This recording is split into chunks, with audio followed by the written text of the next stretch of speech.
Here we go, 6:30. Time to rock and roll on this Facebook Live broadcast. Glad that you're here. I see Jessica is there. Tell that little grandbaby of mine that I love him. Mike Rivers is on board. We're going to talk tonight a little bit about pond management in the wintertime and what winter does to your pond. So we'll wait till a few more folks climb on board with us and then we'll get at it. Learned a little bit. I learned how to take this dadgum phone and turn it around where you can actually see the ThePondBoss sign.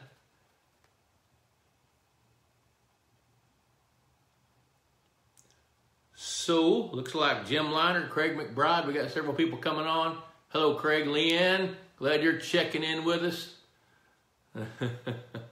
Jason Nepstad's on board. That's great. So we got 9 folks so far that I know about. So we'll see where we go here in a minute.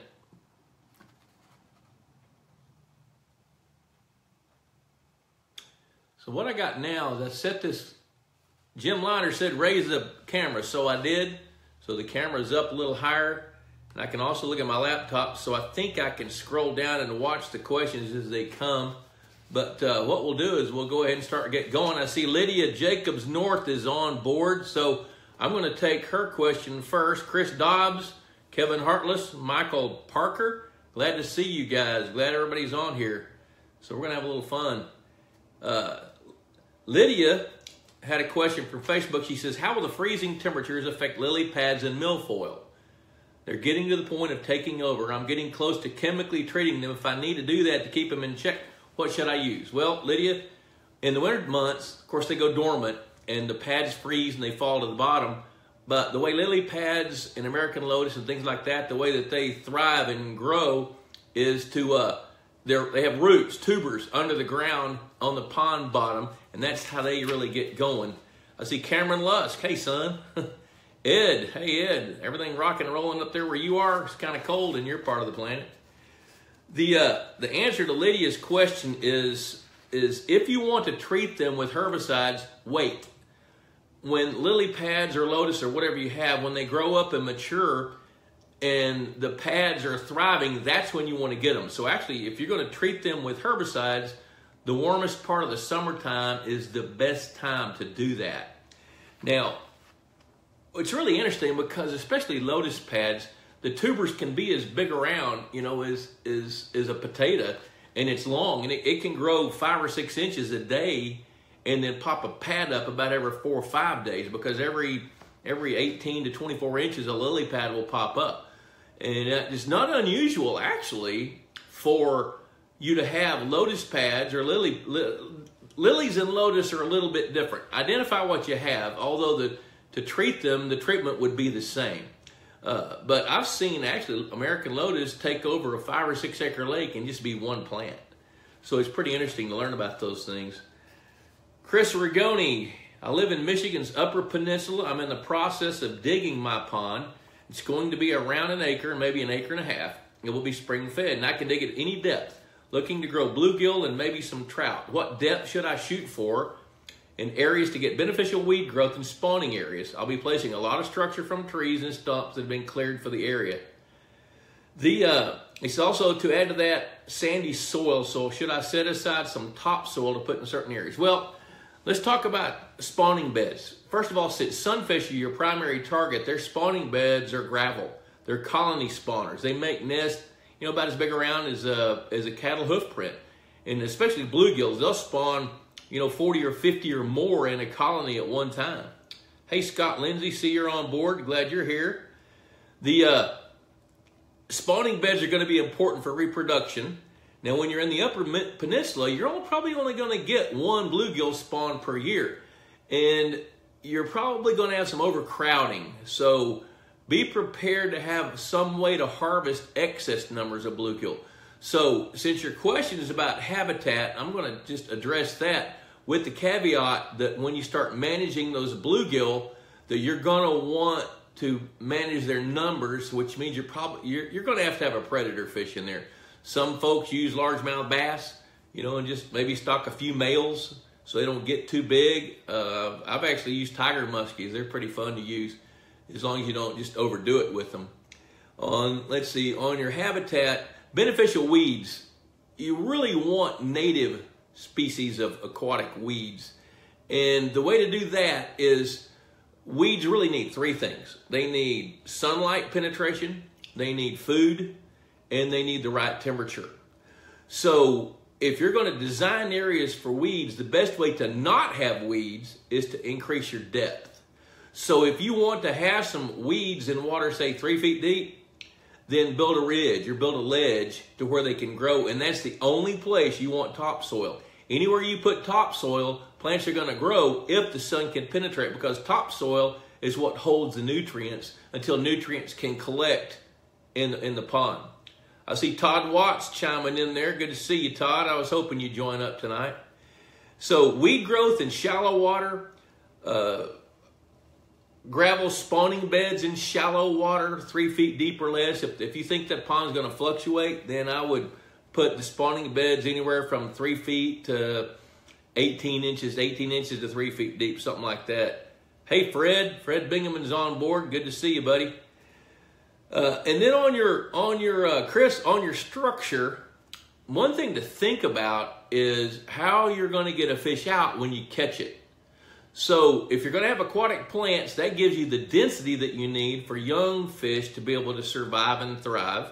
You've got your spawning beds, but keep in mind, when you catch a fish, you don't want them to wrap up and you can't get them. So do that. We got Scott Lindsay's question. In South Carolina, like much of the South and Southeast, we just suffered a solid week of cold temperatures. Single digits at night and the high barely reaching 32. My pond has been iced over for 5 or 6 days. I have about 10 feet along the dam and spillway. Are my fish in trouble? No. Now, I gave a little brief answer on Facebook, but I'll give you the more detailed answer now. Hey, Bobby Rice, glad to hear from you. Good to hear. We got somebody from Florida chiming in here. But Scott, your fish are probably not in trouble at all, especially if the water temperature dropped fairly slowly. And believe it or not, when you have ice in frigid temperatures, the ice insulates those frigid temperatures from going farther down into the pond depth. Now, the caveat to that is if you've got pure strain copper-nosed bluegill or Florida largemouth bass, they don't really like that cold water. And if the water temperature dropped quick, then you could have some issues with that.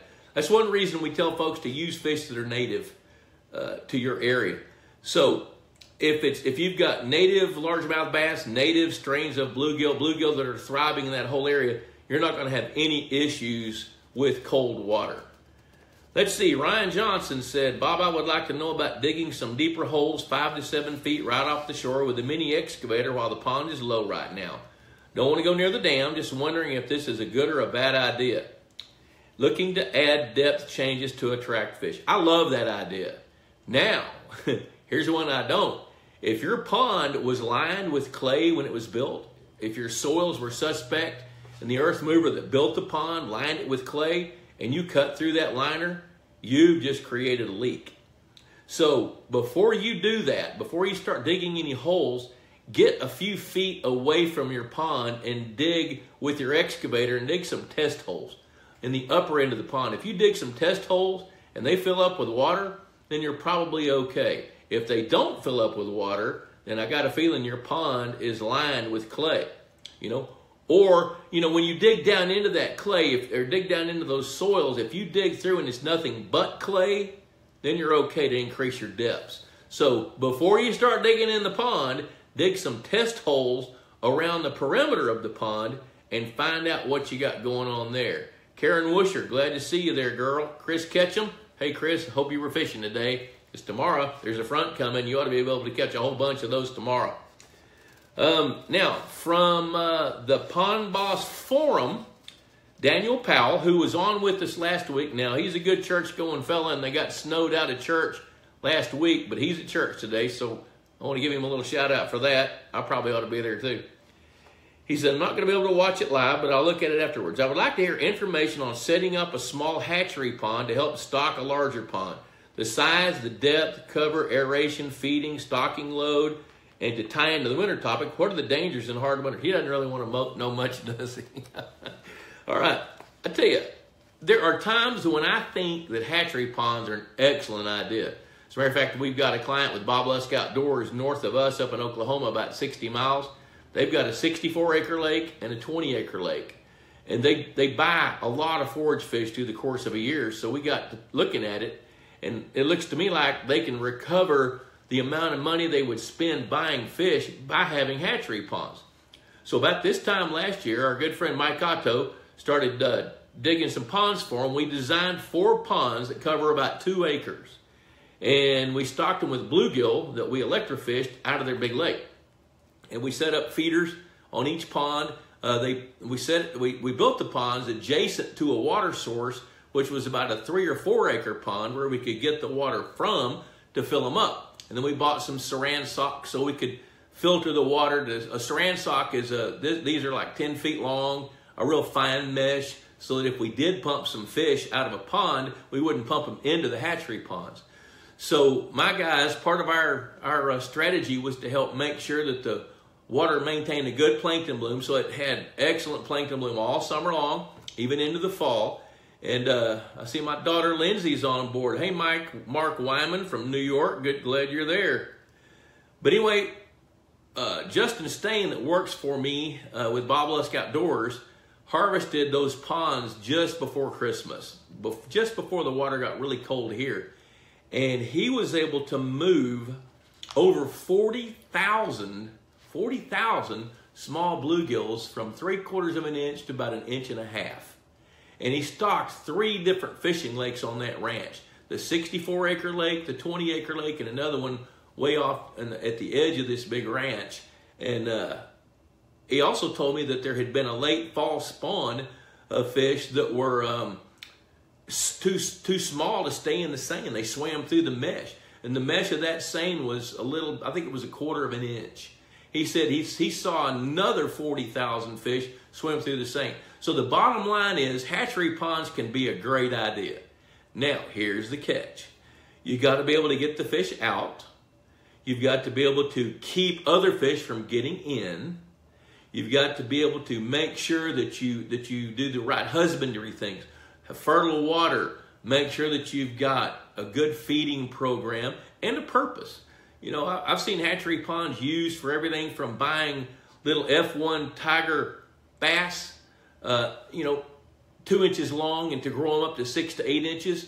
There's some guys in East Texas that use hatchery ponds to grow tilapia, because you can grow a lot of pounds of tilapia in small hatchery ponds. And then in the fall, they just give them a great big dose of bait fish. Let's see, Joshua Woodall, couch for sale. No, I'm not going to sell my couch today, but we can talk about fish. The hatchery ponds can be a good idea. Now, you got to be real purposeful about why you'd want 1 or 2 or 3, how you'd manage them. Now, how much do they cost? If memory serves me correctly, I think the guys at this ranch, to build the 4 ponds that covered 2 acres, each pond has got its own fill valve. They set up a diesel pump to pump water out of a pond upstream, and then there's a gravity flow pipe coming from a second pond, so they can gravity flow water. So they've got plumbing where there's water coming in and water going out. And when the water goes out, then Joshua, I don't eat farm raised, so good for you, buddy. Okay, so there's quite a bit of plumbing, and if memory serves me, I think they spent about $25,000 to build those hatchery ponds. But if you can do the math on 40,000 bluegills that they raised, hey, Tim Cook, the 40,000 bluegills, had they bought them, that's about $12,000, $13,000, $14,000 worth of fish right there. So within about 2 or 3 years, they're going to recover every dime that they spent by the savings of not having to buy fish. As a matter of fact, they drained one of those ponds and stocked rainbow trout in there right around Christmas, and refilled it so they can have some wintertime fishing. So that's a pretty cool thing. Let's see. Now then, let's see here. Also, he said Daniel wanted to know about, let's see, dangers in hard winter. Well, the dangers of a hatchery pond in hard winter, you really want to harvest your crop in the fall. Because when you've got big numbers of fish, you don't really want to try to carry them over the winter in these small hatchery ponds. 40,000 little bluegill that were harvestable needed to go to the big lakes so that the big lakes could be fed. Now, here's the other good news about these hatchery ponds, is there's another 40,000 or so little bitty bluegill, the ones that make it through the winter, we can feed them a little bit in the springtime and then move them into the big lake. So there's a double stocking. So that's a good thing right there. All right, now then, let's see here. We got another question. This was an email that came to the ThePondBoss inbox this week. Trent Aldridge. Let's see, Trent says, I've got a 2-acre pond that my grandpa dug 40 years ago, and now I'm managing the pond. Hey, that sounds like you, Fred Bingaman. You know, you got to watch your dad and your grandpa build the pond where you live. I love that story. That's pretty dadgum cool. Let's see, Anthony Abate says, can you stock too many bluegill? I'll get to that here in just a minute. The answer is, can you stock, you know what, I'm going to hit that now. Can you stock too many bluegill? Sure, you can. Odds are you won't. Now, if you're talking about stocking too many bluegill into a fishing pond, it depends on the size of the bluegill and where you are. Tell me where you are, and I'll answer that question a little bit better. Let's see here. I'm going to go back. Let's see. We got a 2-acre pond. Grandpa dug 40 years ago. He's managing the pond. I've recently been trying to add more structure back to the pond. I've been making my own with PVC and also adding Christmas trees and bushes. In the last Facebook video, you mentioned the importance of structure and that there are 3 types. I was wondering if you could go into detail about the 3 types, what they are, and some good examples of what they are. You mentioned one was spawning. Is that dense cover in shallow water for the fry to hide in? I'd love to hear your opinion on what to use for different types. Well, first of all, when it comes to habitat for fish, I think it's a wise idea to diversify. And that's just as much for the angler as it is for the fish. Now, keep in mind with fish, you know, the different sizes of the different species of fish all have different habitat requirements. So little bitty bluegills, little bitty bass, little bitty red-ear sunfish have different habitat requirements than do bigger bass or bigger bluegill.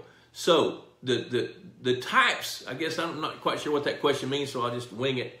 The types are, you need places for fish to spawn. You need places for fish to be able to hide and congregate. You need places for fish to be able to loaf. And you really need some travel avenues when you're figuring out how you can design the best habitat. Okay, so now going back to, let's see, talking about Christmas trees. Let's see. Michael Parker says, Bob, what's your opinion on adding Christmas trees this time of year and the best way to place them in Suffolk, Virginia? You know what? As long as you can take Christmas trees and stand them up, I love that. You know, some guys will go to the effort to put them in buckets and, you know, make them stand up like that. Some guys tie them onto concrete blocks. The objective is to do the best you can to set them in concrete to where they can stand up straight. Remember this. This is real important. Christmas trees don't last but 4 or 5 years underwater. And if you stack them where they're falling or they're horizontal or lateral, they're not going to last a long time at all. The needles fall off in the first few months, and the small twigs are gone by the end of the first year and a half. And then the bigger twigs are gone within 3 or 4 years. And by year 4 or 5, you pretty well bet the Christmas trees are gone. Let's see here. I'm going to go back and look at this a minute here. Let's see. Okay, Anthony said, Northern Illinois, 2-acre pond, bass are reproducing well with a max size of 20 inches. Well, odds are you cannot stock too many bluegill because when you've got that many bass and you've got some that are 20 inches, they have really hearty appetites. Hey, Gil, glad you're on, man. I see Mark Wyman's on there. Philip Wildman just chimed in. Good to see you guys. Too many bluegill. Remember this. It takes about 10 pounds of bait fish for a game fish to gain 1 pound. So, you know, stocking them, you should stock the proper number in the beginning, or if you're trying to overcome a predator-heavy fish population, then you can stock some bigger ones, but stock the right number in the beginning and then take care of them. And what I mean by that is make sure that they have the right habitat, make sure they have the right food chain, which you can feed them fish food, make sure the water got the right level of fertility. Now be careful with fertility because fertile waters in the north have more issues than fertile waters in the south. And it has to do with how long you have ice on. So the bottom line answer is in Northern Illinois, you won't be able to stock too many bluegill, but you can end up with too many bluegill if you don't manage your bass right. Be sure that you have enough bass of the right sizes to control the bluegill numbers as they reproduce. Let's see, looks like Mr. Jennings is on board. Alex Shorts and Tom Lang from Wichita Falls. Glad you guys are here. See, Mark Wyman answered. He says, Michael, I set them on the ice with concrete blocks tied with stainless steel wire. That's a great idea. That way you're not trying to place them. And this time of year is a great time to do that, because when the ice melts and the water and the structure falls in, man, you can rock and roll with that. Tyler Stubbs, you're in. Glad to see you, buddy. Okay, so now that pretty much takes care of the questions that have been posted so far. Throw some more questions at me. In the meantime, what I thought I'd talk about is what happens to a pond or a lake in the wintertime. In the wintertime, the water temperature drops. Surprise. Now, one of the things I had a hard time trying to wrap my brain around 35 or 40 years ago was, why don't ponds freeze solid? Well, the reason they don't freeze solid is because water's density. Water's density at 39 degrees is the heaviest it can be. So right now, I would almost bet you most of the water in northern waters, most ponds in northern waters, the bottom of the ponds are warmer than what we have right here in North Texas right now. So that's because the ice insulates the temperatures. Now, the problem with too much ice on a really productive pond is ice cuts off photosynthesis, or cuts off the sunlight, which prevents photosynthesis, which is really the only source of oxygen that a pond is going to get under ice. So understand the water. Now, when the water temperatures drop, remember several things happen. As the water gets cooler, its affinity for oxygen goes up, so it can actually hold more oxygen in the wintertime than it can in the summer. You know, plankton dies typically, sinks to the bottom, and your water gets clear. You know, but the metabolism rates of cold-blooded animals slows way, way, way down when it's cold. So during the wintertime, a lot of things slow way, way down. That's one thing to understand. Fish behavior completely changes when it's cold compared to the warm times of the year. Let's see, we got Reagan Green on board. Any advice on how to trap or scare off a beaver who has set up camp on our 4-acre pond in central Texas? It was taking down lots of cattails to build his den in the spring, plus a couple of small trees. Well, the first thing I would do is I'd put some chicken wire higher than what a beaver can bite around your trees to preserve it. Now, there are trappers that are available that can trap those things and get rid of them. Now, you know, I've heard folks say, well, shoot them. Well, heck, that sounds easy. But even if you try that, you're going to get one shot. But the best thing to do is to find out, and odds are high that they're coming onto your property from somewhere else. The best way to try to trap them is to find out where their slides are, monitor the slides because they're pretty much creatures of habit, and find you a trapper that can trap them. That's really the best way to get rid of them. You know, now in Texas, they can be a big nuisance. But if we were in the Rocky Mountains, if you told me your pond was in the Rocky Mountains, I'd tell you a totally different thing, because there, beavers are a big asset. So I would tell you to figure out how to keep them from coming, which could be a fence. You know, now let's see here. We got Scott Lindsay says, I have green sunfish somehow. Should I still feed my bass and bluegill, or should I not feed and force them to feed on green sunfish? Well, here's my answer to that. When you feed, I'd feed the fish, because feeding expedites growth rates. Feeding allows your fish to get bigger faster. And if you think about it like this, when you feed them, that takes up about 3 minutes of that fish's day. So that leaves 23 hours and 57 minutes that you're not feeding those fish. And over a period of time, I don't know how long it'll take. It'll take just a little bit of time, 18 months to 3 years. The bass will pretty well eliminate the green sunfish. Green sunfish cannot reproduce at the rate to keep up with bass predation or bluegill reproduction. So I don't really see green sunfish as a great big problem. Terry Guillory, Debbie Dobbs-Lusk. I know you. Glad you're on, honey. Terry Guillory, we have a spring-fed pond in central Louisiana. Anything we need to do? Well, yes, there is. And I don't know what it is because I don't know your goals. If you'll tell me what your goals are, I'll say, here he comes. He's got meaning. Well, yes, there's a lot of things you can do with the pond in central Louisiana. You know, you can manage the predator fish. You can manage the forage fish. So when your question comes on down, I'll answer it. Now, I want to circle back on wintertime. Fish behavior totally changes. You've got, if you start thinking about this, some fish, especially in the Midwest and the North, you've got some fish that love the cold. You know, rainbow trout, any of the trout species, any of the salmonids, they love cold water to a point. You know, they like it if it's 50, 55 degrees.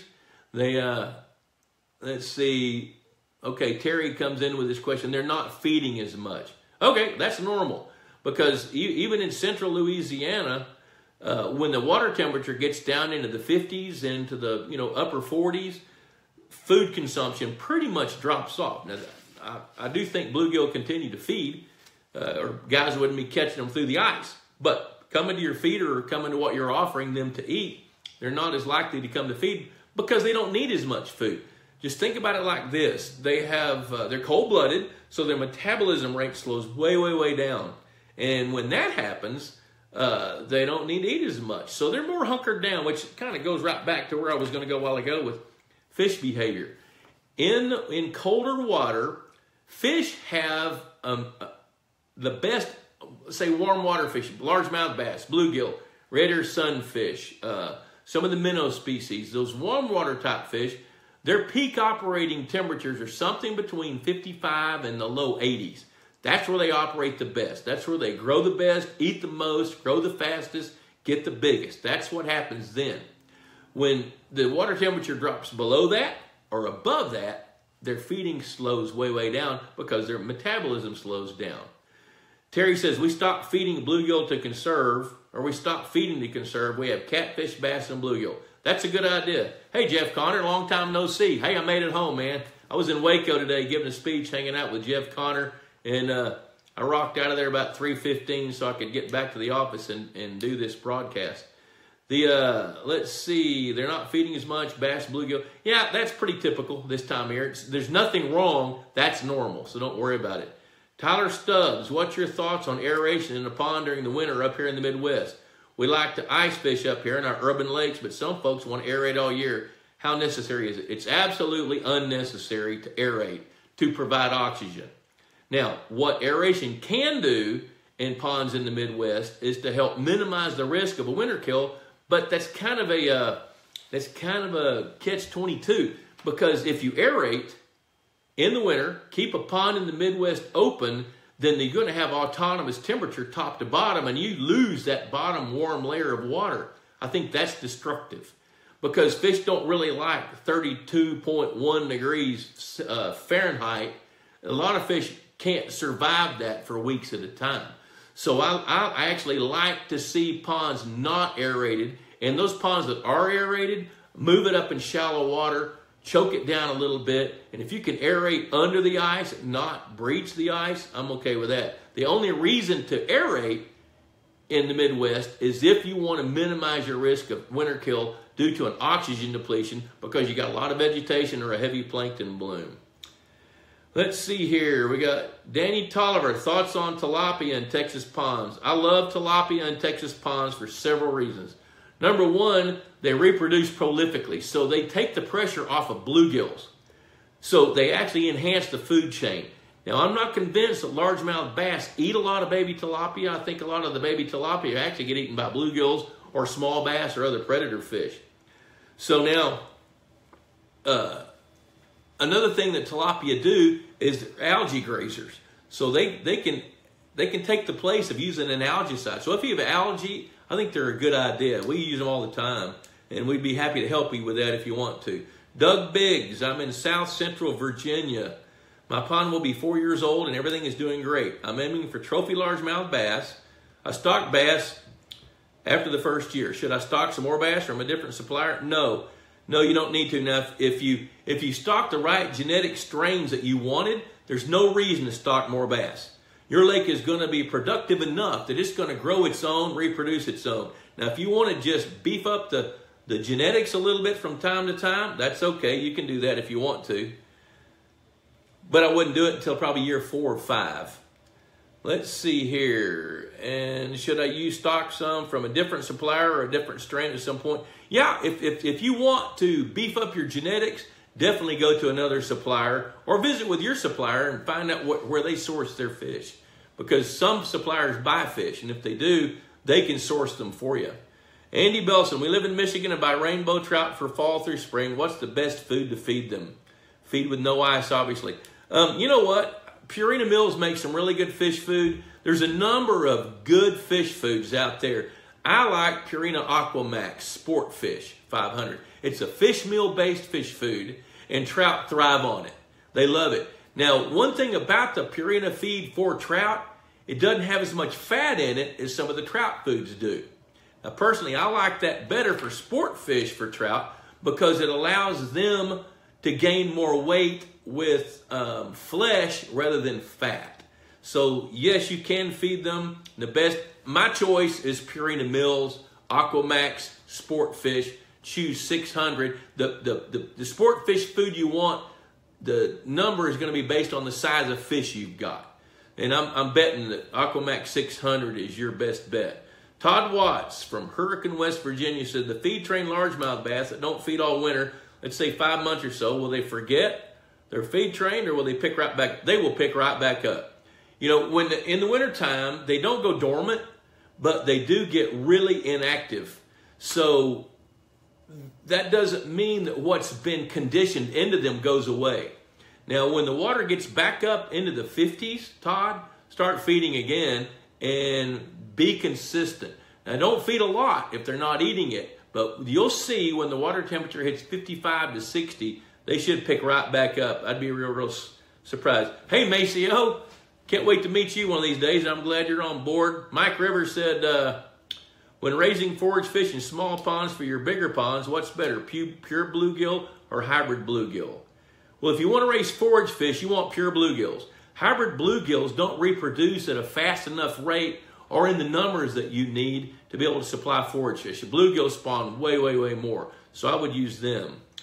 Let's see. They're starting to scroll up here pretty quick. Let's see. Lance Faber. Bob, can I use this sediment pond above left? Oh, Lord, I don't know that I can see that while I'm doing this. To raise red ears to put in my predator-heavy pond. You can use a sediment pond to raise red ears. Yes, you can. Now, keep in mind that red ears will not eat fish food. They make a living eating crustaceans. They eat snails, and that's why they call them shell crackers. Snails and bugs and things like that. So if you've got some plants in there and your water's fertile, then you can grow some red ears. Let's see here. Tyler, thanks, Bob. So far, the biggest difference I've noticed is aerated ponds attract a lot of geese. That's absolutely right. Another reason to not aerate in the Midwest. You don't want geese staying over. Hey, Carrie Cooper Wood, glad you're on here.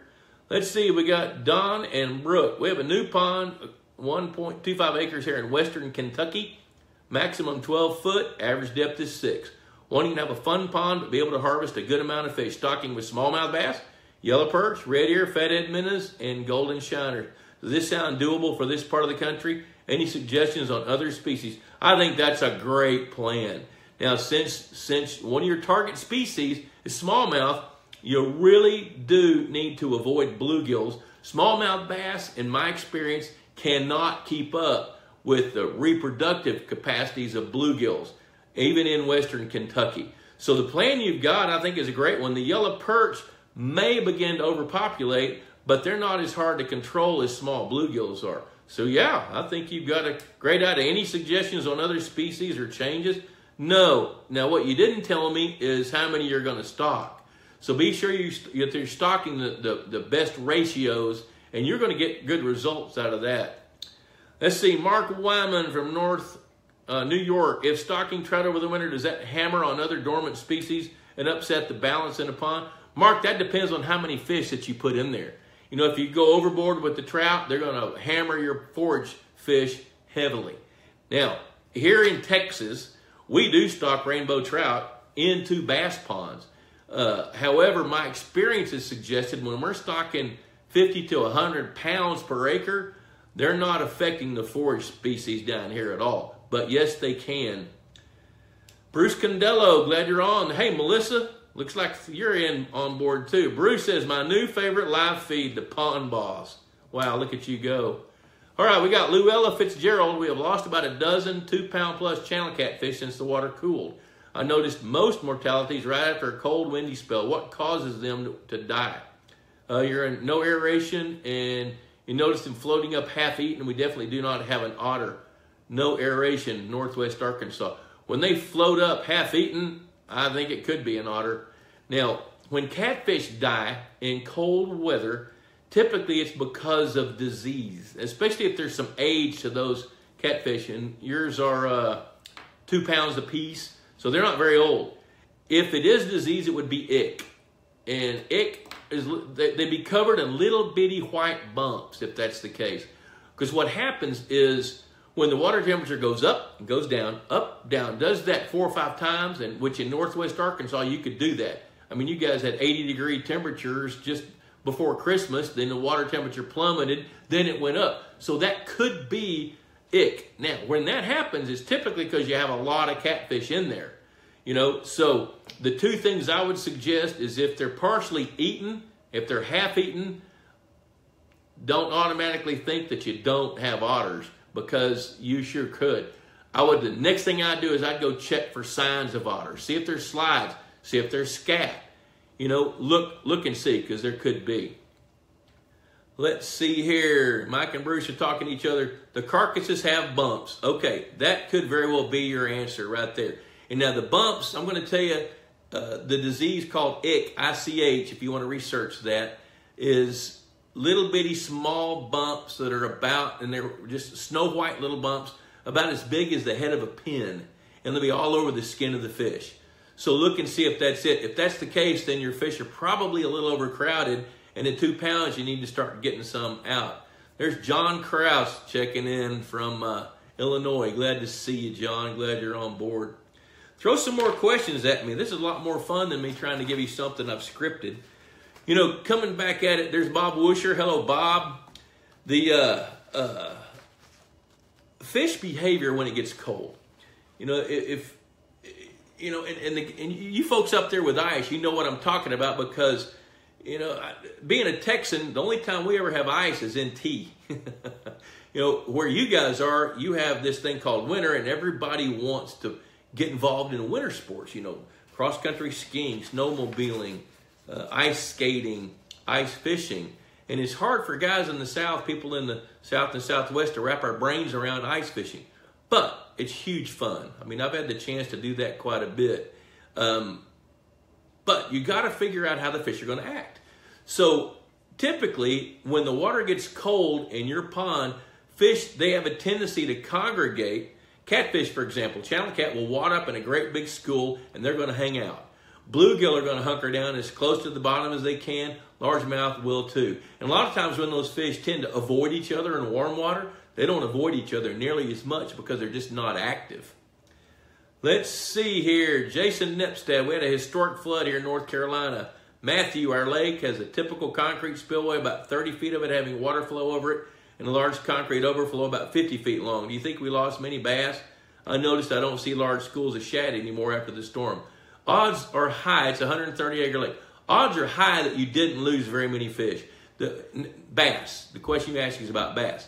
Now, if you've got threadfin shad, odds are pretty high that threadfin shad will go downstream. But you also got to remember that a 130-acre lake has got a lot of space where the fish can avoid that rapid moving water over the spillway. So yes, some fish flow over the spillway. Odds are high that you didn't lose any big bass. You could have lost a few bass, could have lost a few bluegill, but I'm going to tell you that odds are high that it didn't negatively impact the population of fish. Bob Wusher, can you feed year-round in South? Absolutely. Can you feed year-round in South Texas? Yes, you can. As a matter of fact, you can feed year-round in other areas of the country.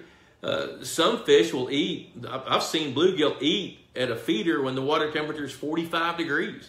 So yes, you can.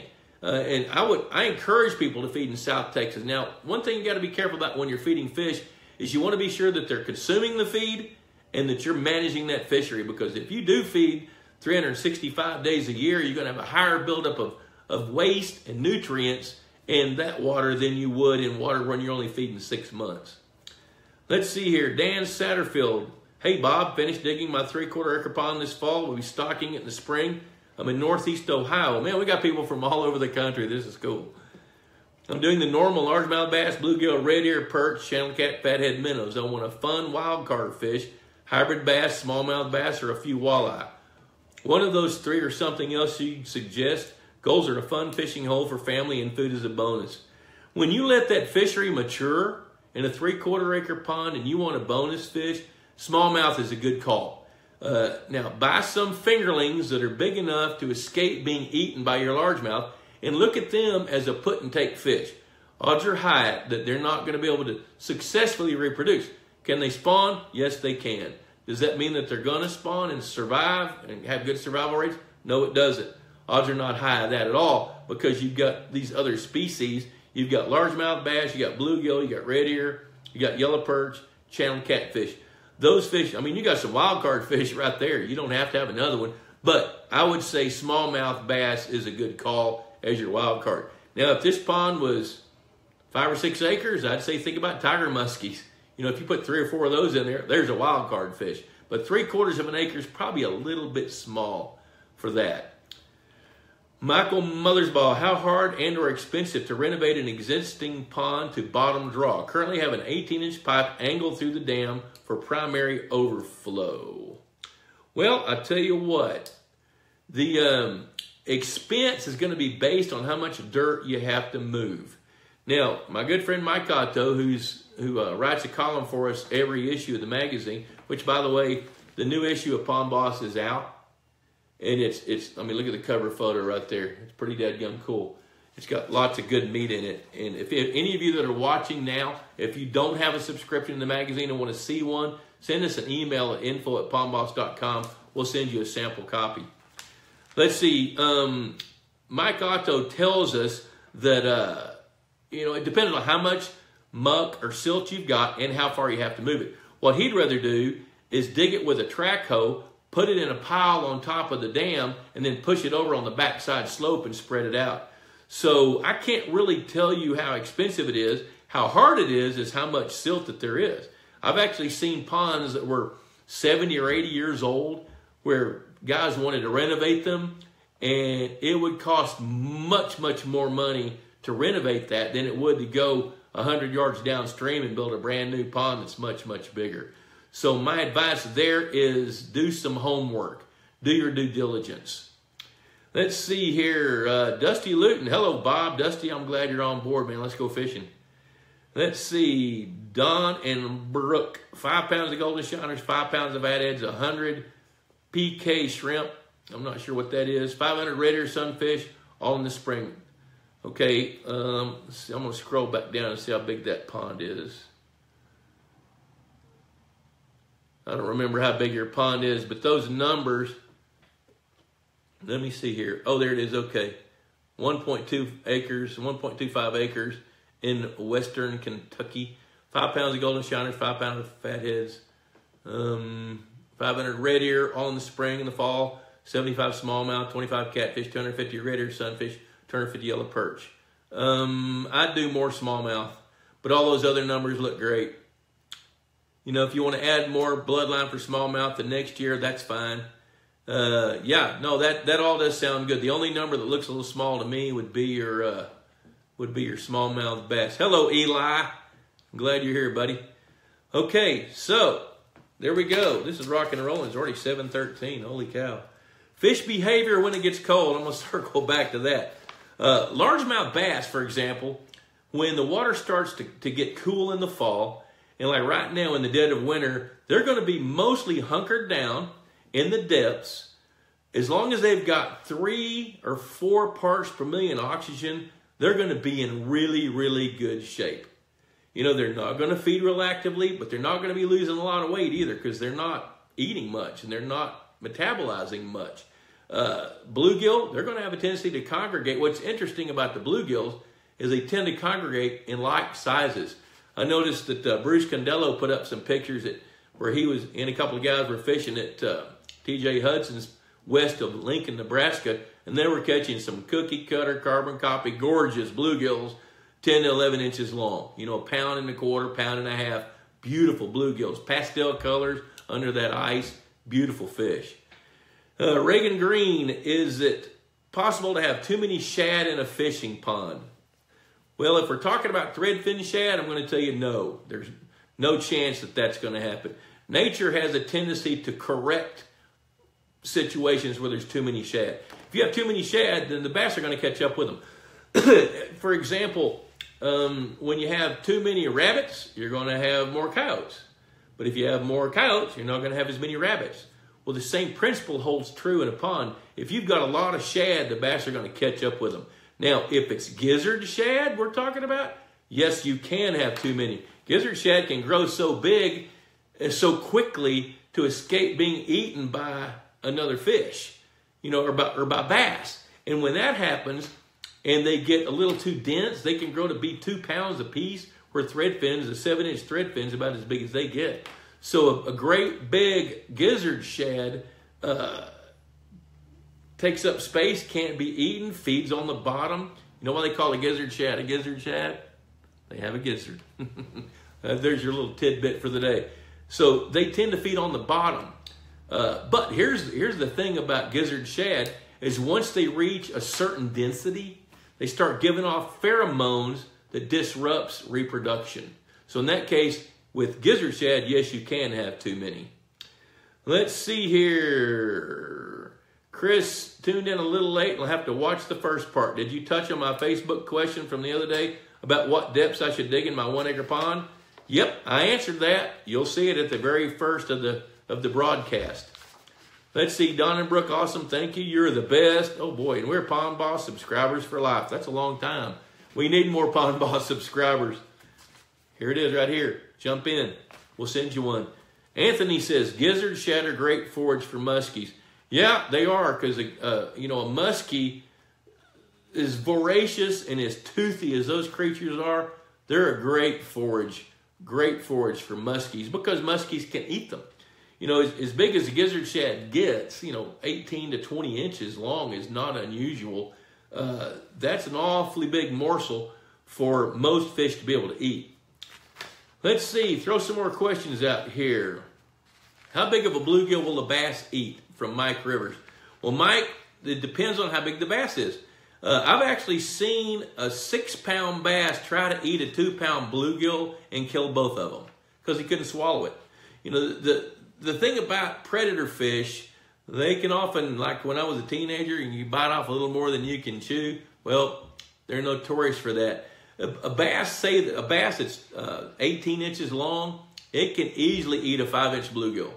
It can eat some 6-inch. Danny Tolliver, Scott Lindsay says, how many channel cat would you stock in a 1 acre pond? Great question. When somebody tells me they want to stock catfish in a pond, that tells me that they love to catch catfish and they love to eat catfish. In a 1 acre pond, you can stock 50 of them in there if you're just going to keep them in there and name them like my wife does. If you put a 50 per acre, then you're not going to get overcrowded. Now, if you really want to push it and harvest a few, stock 100 per acre. Now, if you are serious about wanting to put some fish in and eat them, stock 200 per acre. But here's the deal. Start to feed them a good healthy feed, feed them a grain-based feed. Channel catfish do fine on grain-based feed. My favorite is Purina's pond chow. It's grain-based. The different types of Aquamax, there's some grain-based ones, there's some fish meal-based ones. I think grain-based fish foods for channel cat is a good idea. Now, once they hit 1.5 pounds and 2 pounds, start to harvest them. Look at channel cat as a put-and-take fish. Put them in, feed them, grow them up, start taking some out, and then stock more. Let's see here. Will largemouth bass, Danny Tolliver says, will largemouth bass control baby catfish? Well, here's the thing. A largemouth bass will eat his mother if she fits in his mouth. The thing about a largemouth bass is it's going to eat anything as long as it's moving and it's alive. Oh, wait, I've seen them chase lures. So a largemouth bass is an aggressive feeder. Will they control baby catfish? Depends on how many baby catfish and how many bass you've got. When you say baby catfish, the first thing that pops into my mind is you've got a lot of bullheads, which that's seasonal. But the answer to your question is, will they control them? It depends on a various number of things. Here's what it is.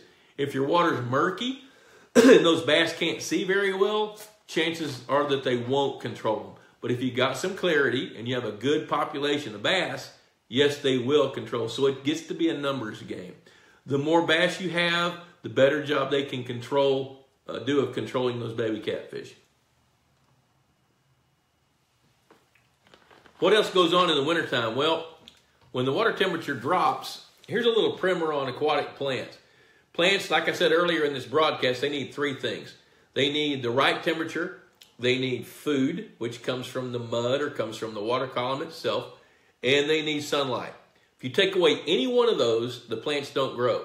So right now, most plants are dormant. And it's because it's too cold for those plants to grow. Now, there's certain types of plankton, certain types of algae that can live in water like this when it's cold. But when the water gets cold and nature goes to rest, the leaves are off the trees, nature is at rest. Fish are resting. Plants do the same thing. So they will typically just collapse to the bottom, but different species of plants can thrive even when it's cold once the water starts to warm up. Now, what I mean by that is they reproduce by seeds. They reproduce by seeds. Some of them reproduce by fragmentation. Some of them reproduce through rhizomes, through their roots. So they have a pretty resilient way of being able to make it through the winter. But during winter, they tend to go dormant. However, even when they're dormant, they can respire or photosynthesize. So if they're receiving sunlight and they photosynthesize, they're going to produce oxygen. But if they respire, that's the opposite. They're going to consume oxygen. And that tends to be what happens with winter kill under the ice in northern waters. Let's see, Chris Rigoni says, will walleye survive in a 1 acre pond if created properly? Absolutely, yes, they will. One pond that fascinates me is one outside of Ardmore, Oklahoma, that's a 3 acre pond that's no deeper than 12 feet. And that landowner wanted fathead minnows and walleye about 10 years ago. I get an email 2 or 3 times a year from him telling me how great a pond that is. And that water temperature gets up into the low 90s at the surface during the summertime, which walleye don't like that. So that tells me that the walleye are living down in the thermocline in the summertime. So the answer to your question is yes, they will survive in a 1 acre pond. Now, don't expect them to reproduce. What you stock is what you're going to get with some attrition. So start off with reasonable numbers in a 1 acre pond, 50 to 100, and then see how that works. Will they work with bluegill and trout? As long as when you start, the trout aren't big enough to eat those walleye. Will they work with bluegill? Yeah, they'll feed on bluegill, but here's the catch there. They won't control bluegill numbers.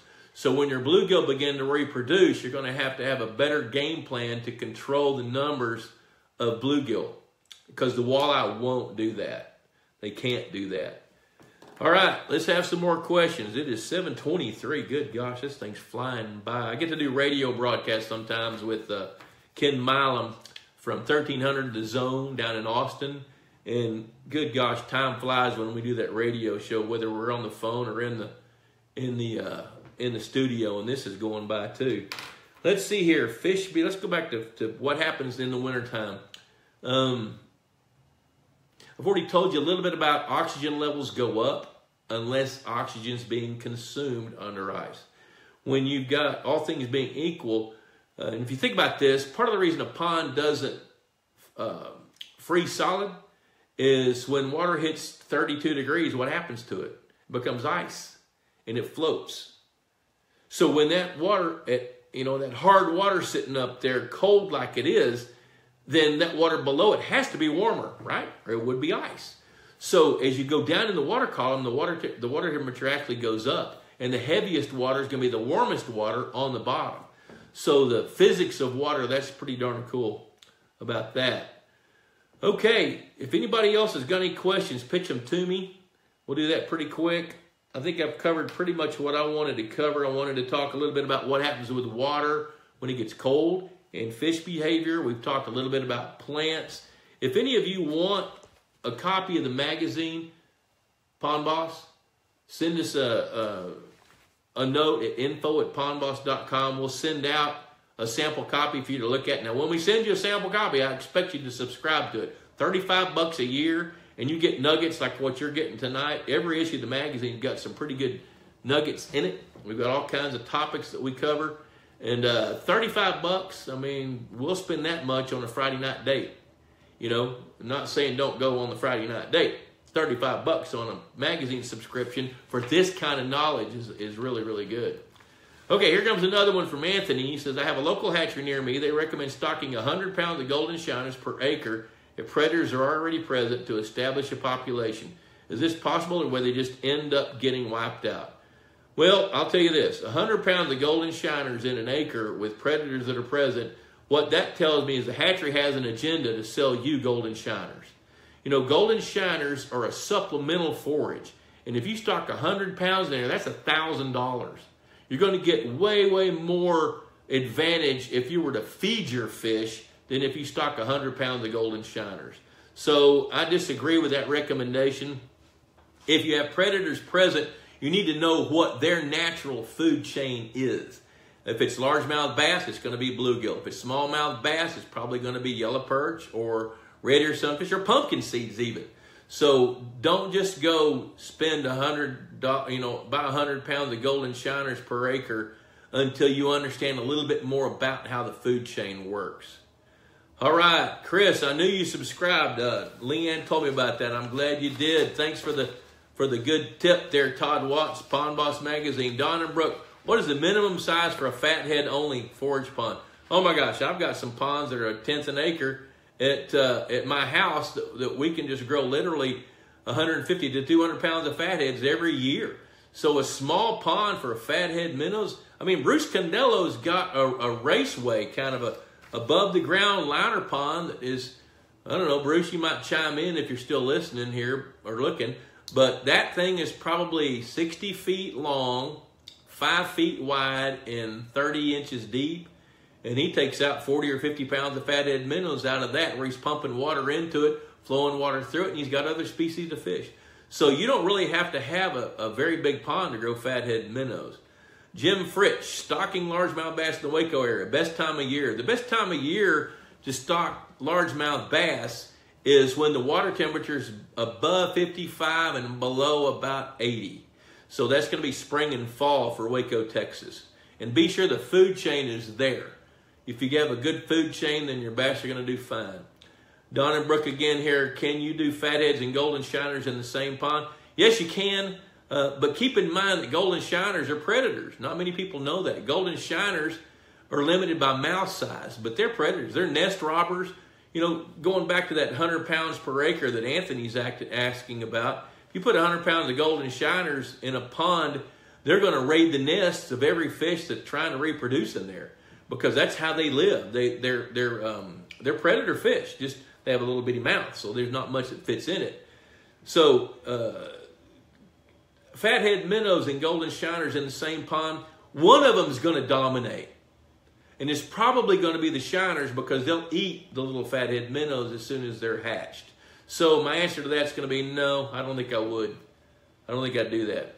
Angela Majors. Hello, Angela. Glad you're joining us. We're getting toward the kind of the tail end of this little talk. We've been talking about ponds and lakes and fish and plants and all things Pond Boss, water chemistry and things like that. So, you know what? If anybody else has got one, I'll take one more question. If not, then we're going to tone it down and call it a day and go home and eat supper. The resources you have at hand at ThePondBoss.com, we've got the Ask the Boss forum, where there are literally tens of thousands of threads where people have asked questions, and it's pretty easy to search. That's available to you. Our Facebook page is available. You can send us an email, info@ThePondBoss.com. We'll be happy to answer as many questions as we can for you there. The magazine, comes out every other month, $25. It's well worth it. Or, excuse me, $35 a year. Well worth it. So, I want to thank you for tuning in. We'll do it again next Wednesday night, 6:30 to 7:30. If you have questions, you want to send them on, add them to this thread, or send info@ThePondBoss.com, and I'll be glad to answer those questions. So, thanks for being part of Pond Boss. I'm glad you tuned in. We will catch up with you next time.